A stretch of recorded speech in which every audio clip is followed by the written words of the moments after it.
तो गाइस कैसे हैं आप सब लोग। द बर्निंग स्वॉर्ड के एपिसोड 15 के साथ हाजिर हो। तो लास्ट एपिसोड के एंड पे हमने देखा था कि बड़ा सा व्हाइट वुल्फ जो होता है वो व्हाइट वुल्फ का किंग होता है, हमारे किन्नन के ऊपर अटैक कर देता है। तो किन्नन वहां पर अपने स्काई गार्ड विंग को यूज करते हुए, स्पेशल मूव को यूज करते हुए वहां पर से साइड के ऊपर हट जाता है। वो कहता है शुक्र है कि मैंने यहाँ पर स्पेशल तेज मूव को मास्टर किया हुआ है, फुटवर्क टेक्निक को मास्टर किया हुआ है, जिसकी वजह से मैं बच पाया हूँ। ऐसे हमारा किन्नन वहां पर उस अटैक को अवॉइड करता है। इसी के साथ ही उसे महसूस होता है जैसे उसने यहाँ पर ब्रेक थ्रू कर लिया है। तो वो कहता है जो तो बहुत ही अच्छा हुआ, मैंने यहाँ पर लाइफ एंड डेथ सिचुएशन के दौरान स्काई गार्ड स्टेप टेक्निक को एक्टिवेट किया, जिसकी वजह से इसका ब्रेक थ्रू कंप्लीट हो गया और मैं यहाँ पर इसके सेकंड स्टेप को भी यूज कर सकता हूँ, जिसको स्काई गार्ड वॉइड कहते हैं। स्काई गार्ड वॉइड जो कि इस फुट स्टेप टेक्निक का दूसरा लेवल है, जिसमें वो अपने आप को गायब करके एक जगह से दूसरी जगह ले जा सकता है। तो वो बड़ी तेजी के साथ वहां पर से अटैक्स को अवॉइड करते हुए एक जगह से दूसरी जगह जा रहा था। तो हमारा किन्नन जो होता है ऊपर हवा में उड़ रहा था और कहता है जल्दी से आओ, मेरी तरफ देखो, देखो क्या तुम मेरे पर अटैक कर सकते हो कि नहीं, क्योंकि अब तुम्हें हवा में हो, तुम इतना ऊंचा नहीं आ सकते। इसी के साथ ही व्हाइट वुल्फ किंग जो होता है अपने मुंह के अंदर से एक एनर्जी बॉल क्रिएट करता है। उस एनर्जी बॉल के साथ वो सामने की तरफ की ब्लास्ट करता है। किन्नन कहता है कि ये क्या, ये बीस्ट तो यहाँ पर इतनी सारी हैवी एनर्जी को रिलीज कर सकता है, अगर इसने इसके साथ मुझे हिट किया तो फिर तो मैं यहाँ पर नीचे ही गिरूंगा। किन्नन कहता है कि जैसा कि एंसेस्टर किन्जन ने मुझे कहा था कि मैं भी यहाँ पर अगर एट्रीब्यूट लेवल तक पहुंच जाता हूँ तो उसके बाद मैं भी यहाँ पर सारी की सारी एट्रीब्यूट एनर्जी को एक्टिवेट कर सकता हूँ और इन एट्रीब्यूट्स को इस व्हाइट वुल्फ की तरह मैं भी एनर्जी बॉल्स बनाकर उनको शूट कर सकता हूँ। लेकिन फिलहाल के लिए मेरा मार्शल आर्ट्स लेवल बहुत ज्यादा लो है। तो इसी के साथ ही व्हाइट वुल्फ जो होता है हमारे किन्नन के ऊपर अटैक करता है। तो किन्नन को लगता है कि वो अपने स्काई गार्ड स्टेप को यूज करते हुए उसको अवॉइड कर लेगा, और होता भी ऐसा ही है। हमारा किन्नन अपने स्काई गार्ड स्टेप को यूज करते हुए उसके अटैक को अवॉइड कर लेता है। तो वो कहता है चलो शुक्र है कि मैंने यहाँ पर इस अटैक को अवॉइड कर लिया, ये बहुत ज्यादा डेंजरस अटैक था।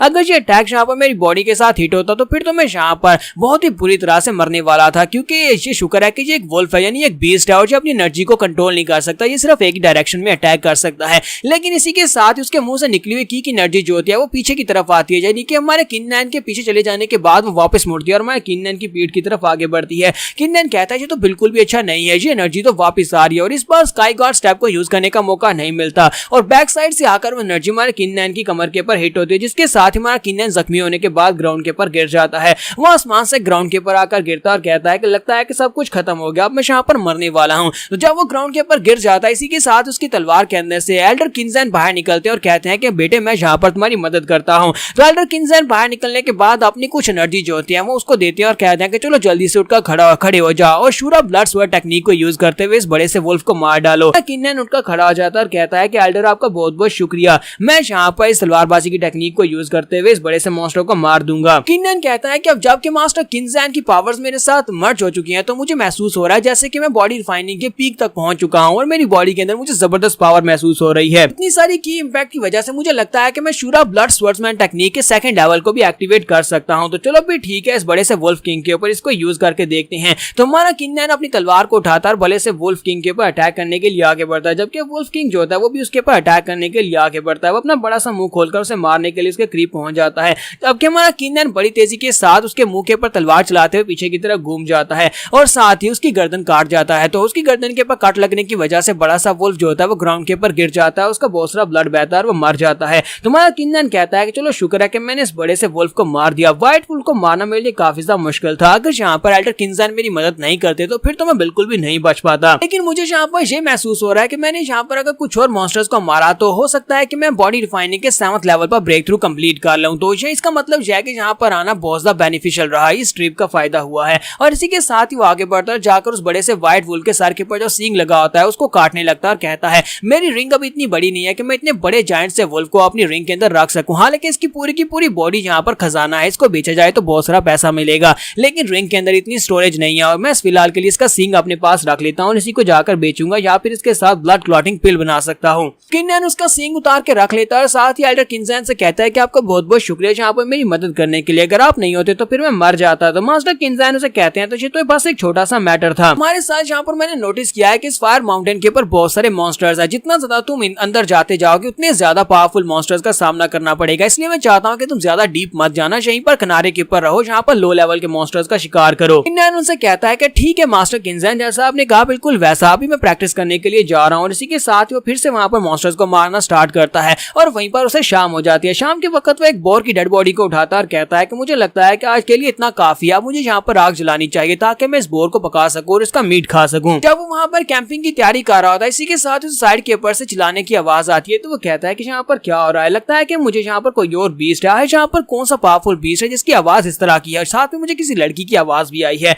तो वो जल्दी से भागता हुआ वहां पर जाता है जहां पर से उसे आवाज आई थी। तो वहां पर एक बड़ा सा लाइन मॉन्स्टर होता है जो कि मरा पड़ा होता है और उसके साथ एक लड़की होती है जो बेहोश पड़ी होती है। तो हमारा किन्नन कहता है कि ये लड़की कौन है और यहाँ पर क्या कार्य होगी। लगता है कि यहाँ पर इससे फाइट कर रही थी और लड़की तो बहुत ही बुरी तरह से इंजर्ड है, जबकि वो बड़ा सा बीस्ट टाइगर जो है वो मर चुका है। तो किन्नन कहता है कि मुझे लगता है कि किसी लड़की ने इस बड़े से टाइगर को मारा होगा, चलो फिलहाल के लिए इस लड़की की जान बचाते हैं। वो आगे बढ़ता है, जाकर उस लड़की को उठा लेता है और उसे उठाकर वहां पर से काफी दूर ले आता है और कहता है कि चलो अपनी कैंपिंग वाली जगह पर चलते हैं। किन्नन साथ ही रो रहा होता है और कहता है कि मैं उस बड़े से वुल्फ के हॉर्न को यूज करते हुए अपने लिए ब्लड क्लॉटिंग पिल बनाना चाहता था, लेकिन अब मुझे लगता है कि मुझे इस पिल को बनाकर इस लड़की को खिलाना पड़ेगा ताकि इसकी जान बचाई जा सके। और वो वहीं पर आग जलाता है और बोर को वहां पर पका रहा होता है, जबकि वहीं पर अपना कॉल्ड्रॉन निकालता है और वहां पर पिल बनाता है। ब्लड क्लॉटिंग पिल बनाने के बाद वो कहता है देखो यहाँ पर मैंने 80% क्वालिटी की एक पिल बना दी है, इस पिल की मदद से इस लड़की की रिकवरी बहुत ज्यादा तेज हो जाएगी। और पिल बनाने के बाद वो उस लड़की के पास जाता है, उसके मुंह में पिल डाल देता है। पिल डालने के बाद वो साइड के ऊपर जाकर बैठ जाता है। थोड़ी देर के बाद उस लड़की को होश आ जाती है,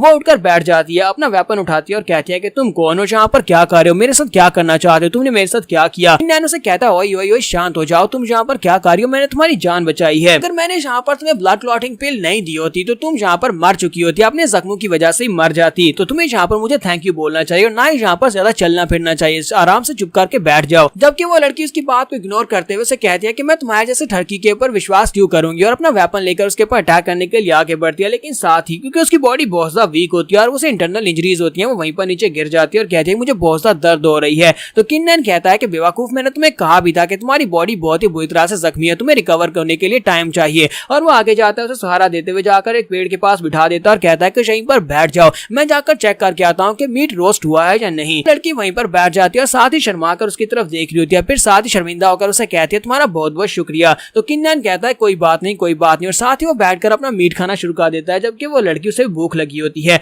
लड़के क्या तुम वाकई में श्योर हो कि तुम मुझे नहीं जानते या फिर तुम जानबूझकर मुझे यहाँ पर खाने को नहीं दे रहे। तुम्हारा किन्नन कहता है कि मुझे नहीं पता कि तुम कौन हो, और इसी के साथ ही वो जाकर उसे भी मीट देता है और उसके पास ही बैठ जाता है। तो वो लड़की उसे कहती है कि क्या तुम वाकई में एल्केमिस्ट हो, क्या पिल तुमने बनाई थी। तुम्हारा किन्नन उसे कहता है कि हाँ मैंने बनाई है। तो वो उसे कहती है लेकिन तुम ब्लड क्लॉटिंग पिल को ऐसा कैसे बना सकते हो कि वो एक सेकंड लेवल की पिल थी और ऊपर से उसकी क्वालिटी यानी उसकी क्वालिटी 80% थी। तुम्हारा किन्नन उसे कहता है कि हाँ उस पिल को मैंने बनाया था, मुझे अभी काली जहाँ पर अपना लाइसेंस मिला है एल्केमी का, मैं यहाँ पर हाई लेवल की पिल्स कैसे बना सकता हूँ, मुझे लगता है कि तुम्हें कोई गलती लगी होगी। जबकि वो लड़की उसे कहती है क्या तुम्हें पता है कि मैं कौन हूँ, मेरी रियल आइडेंटिटी क्या है। मैं यहाँ पर फायर सेक्टर की तरफ से भेजी गई हूँ, फायर सेक्टर की तरफ से मैं एक एल्डर हूँ जो कि यहाँ पर रिक्रूटमेंट टेस्ट के लिए आई हूँ। जल्दी यहाँ पर एक रिक्रूटमेंट टेस्ट होने वाला है जिसमें हम लोग अपने फायर सेक्टर के लिए एक डिसाइपल को चूज करेंगे और तुम्हारे अल्केमी जो स्किल्स हैं वो बहुत ज्यादा अच्छे हैं, मुझे लगता है कि तुम्हारे फाइटिंग स्किल्स भी अच्छे ही होंगे, इसी वजह से मैं यहाँ पर तुम्हें रिकमेंड करना चाहती हूँ। तो क्या तुम फायर सेक्टर को ज्वाइन करने को तैयार हो, मुझे बस अपने सिटी के बारे में बता दो। तुम्हारा किन्नन कहता है कि मैं स्वर्ड सिटी से हूँ, लेकिन तुम्हें यहाँ पर मेरे पर स्पेशल रिक्रूटमेंट की ऑफर देने की जरूरत नहीं है क्योंकि मैं अपनी मेहनत के साथ यहाँ पर रिक्रूटमेंट को हासिल करना चाहता हूँ। वो लड़की उसे कहती है कि मैं तुम्हारी बहादुरी की कदर करती हूँ, लेकिन मैं तुम्हें बता दूं कि हम स्वर्ड सिटी से सिर्फ और सिर्फ एक ही डिसाइपल को चूज करने वाले हैं, ये एक सीक्रेट है जो किसी को नहीं पता।